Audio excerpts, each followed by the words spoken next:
Mon invité ce matin dans Les Échos est la présidente de l'association France Biotech. Bonjour Marie-Yvonne Yance. Bonjour. Merci d'être avec nous ce matin dans Les Échos. On va parler des biotechnologies, des medtech également, toutes ces entreprises qui innovent dans le secteur de la santé. Et il y a quelque chose de très important qu'il faut comprendre, c'est que d'un côté en France, il y a la recherche publique. Et vous dites qu'elle est très performante, très efficace. C'est le cas de l'INSERM, de l'INRIA, du CNRS. Il y en a beaucoup d'autres. Et il y a de l'autre côté les entreprises privées qui vont mettre sur le marché très concrètement des produits. Mais vous dites que les passerelles entre le public et le privé, eh bien, elles ne sont pas assez fluides. Et vous lancez avec BPI France un observatoire. Quels sont les objectifs de cet observatoire ? Eh bien, effectivement, je crois que c'est une première. France Biotech s'est associée avec BPI, mais aussi avec tous les organismes de transfert, parce que chaque centre académique a son propre organisme de transfert, donc qui participe à l'élaboration du process de transfert de technologie de la science vers l'académie, vers les entreprises. Et pour la première fois, nous avons monté un observatoire qui a commencé par une enquête auprès des entreprises pour savoir quels étaient les freins pour favoriser la fluidité entre ces organismes de transfert et les entreprises. Donc, après un an d'enquête, nous avons maintenant un certain nombre de faits sur les durées, sur les benchmarks, etc.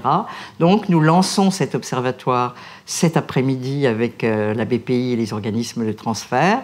L'objectif, c'est, effectivement, nous avons fait un constat, nous proposons un certain nombre de recommandations, et ensuite, tous les ans, nous vérifierons, dans le cadre de cet observatoire, la bonne pratique et la bonne mise en place des mesures. Alors, je vais juste redonner un petit peu de contexte. Cette initiative, que vous prenez avec BPI France, elle est issue du Conseil stratégique des industries de santé qui a été présenté par Édouard Philippe en juillet dernier. Et à partir du constat que vous avez fait, justement pour fluidifier les passerelles entre le public et le privé, il y a 3 freins que vous avez repérés justement sur les transferts de technologie. Le premier, les délais pour signer un accord. Le deuxième, la copropriété. Et le troisième, ce sont les termes financiers. Aujourd'hui, quelles mesures vous préconisez pour aller plus vite, Marie-Yvonne Yance ? Alors, un certain nombre de mesures. Déjà, pour les délais, nous essayons effectivement de comprendre pourquoi c'est si long.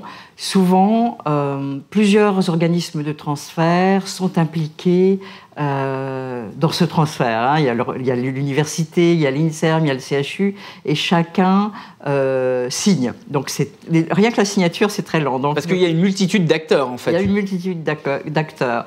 Et ça, c'est aussi une volonté du ministère de la Recherche d'avoir un mandataire unique, c'est-à-dire un seul interlocuteur avec une seule entreprise. Donc, les délais devraient être réduits. Ensuite, en ce qui concerne les montants, eh bien, d'établir un benchmark. Quelles sont les pratiques au niveau national, européen, voire international, et essayer de comparer ces bonnes pratiques avec les pratiques réalisées en France. C'est déjà un atout formidable pour essayer d'améliorer cette fluidité. On ne va pas faire du French bashing ce matin dans Les Échos, mais on suppose que vous avez quand même mesuré où en est la France par rapport aux autres pays européens en matière de collaboration entre recherche publique et recherche privée. Aujourd'hui, la France est-elle en retard ou au même niveau que les autres pays européens ? Non, effectivement, on n'est peut-être pas moins performant. On est moins performant au niveau des délais, etc. Oui. Ça, c'est clair au niveau du process. Par contre, j'insiste sur le fait que la France reste une des premières mondiales au niveau de la recherche. Ça, c'est l'atout de base, c'est-à-dire que vraiment toutes ces industries des technologies innovantes de la santé s'appuient sur la recherche, et là, on est très bon, puisque le Forum mondial de l'économie vient de publier un chiffre, 3e au niveau mondial, ce qui est une position quand même confortable. Et ça, c'est très important pour la France. Et ça, c'est quelque chose qu'on ne dit pas assez finalement dans le débat public, qu'il y a une recherche très forte, très efficace en France, et de la recherche publique très performante également. Absolument. Sur laquelle il faut s'appuyer. Ça, je crois qu'on ne le dit pas assez. Oui. Et ça, c'est vraiment le pilier des nouvelles entreprises de la santé de demain. Tout le monde entend parler d'intelligence artificielle, de nouveaux médicaments biologiques, etc. Et tous ces nouveaux médicaments qui 80% des médicaments dans les années 50 s'appuient sur cette recherche. Et nous avons une très bonne recherche, donc il faut le faire savoir, effectivement. Et alors, il y a une étude que vous allez publier cet après-midi ou dans les prochains jours, mais on va révéler un chiffre en avant-première, en exclusivité, parce que ça permet quand même de se rendre compte en France justement du dynamisme des petites entreprises de santé en matière d'innovation. C'est que finalement, elles mettent sur le marché plus de produits de médicaments que les big pharma, c'est-à-dire que les Sanofi, que les géants de la santé. Quel est ce chiffre, Marie-Vanne Yance ? Bien, effectivement, ces entreprises de médicaments, là je parle que du médicament. Hein. Le médicament exclusivement. Voilà, je ne parle pas des medtech et des technologies big data, etc. Médicaments, 1000 produits en recherche et développement environ sur toutes les entreprises biotech françaises, contre 233 des big pharma françaises. Donc ça, l'écart est énorme. Et ça, ce sont les médicaments de demain, donc cela monte à dynamique française. Et comment l'expliquer justement que des petites entreprises, toutes réunies, arrivent à être beaucoup plus dynamiques, beaucoup plus présentes sur le marché avec de nouveaux produits que les big pharma, qui finalement cristallisent une grande partie du débat ? Mais tout simplement, effectivement, il y a une dynamique, une créativité et cette proximité de la recherche académique et de la recherche privée. C'est-à-dire que souvent, toutes ces entreprises sont des spin-offs des centres académiques. Ce sont des chercheurs qui deviennent entrepreneurs, donc qui vont très vite dans le développement de leurs produits. Bon, effectivement, la recherche privée est toujours un peu plus lourde. D'ailleurs, les grandes pharma viennent faire leur marché dans les entreprises, dans les startups, parce que c'est là où il y a la dynamique et moins de lourdeur de structure. Bien, alors dernier sujet, Marie-Vanne Yance, on a commencé à en parler tout à l'heure. Le Premier ministre Édouard Philippe a annoncé en juillet, a fait un discours dans le cadre du Conseil stratégique des industries de santé avec plusieurs mesures donc sur les financements, mais cette fois-ci, lors de cette interview, on ne va pas trop en parler, on va se concentrer plutôt sur deux autres mesures.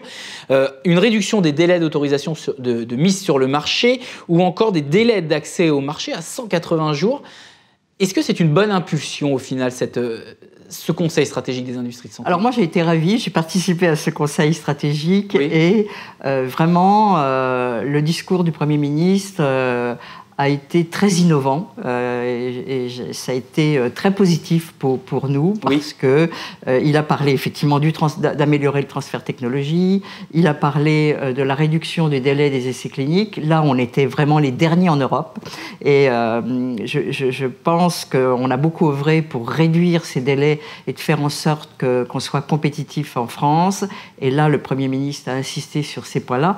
Le market access, c'est-à-dire arriver sur le marché le plus rapidement possible, c'est très important. Compte tenu de la qualité de notre recherche, il n'est pas acceptable qu'on soit moins performant pour être sur le marché. Et c'est un peu notre problème. C'est-à-dire que je connais des sociétés françaises qui vendent leurs produits en Europe, dans tous les pays, sauf la France. C'est pas acceptable, alors que le produit est issu de la France. Donc là, on a un retard et le Premier ministre a vraiment donné une impulsion. Encore faut-il que cette idée soit mise en action. Et là, on va suivre au sein de France Biotech pour que les mesures proposées par le Premier ministre soient concrètes. Merci Marie-Vanne Yance d'avoir été mon invitée ce matin dans Les Échos. Je rappelle, présidente de l'association France Biotech.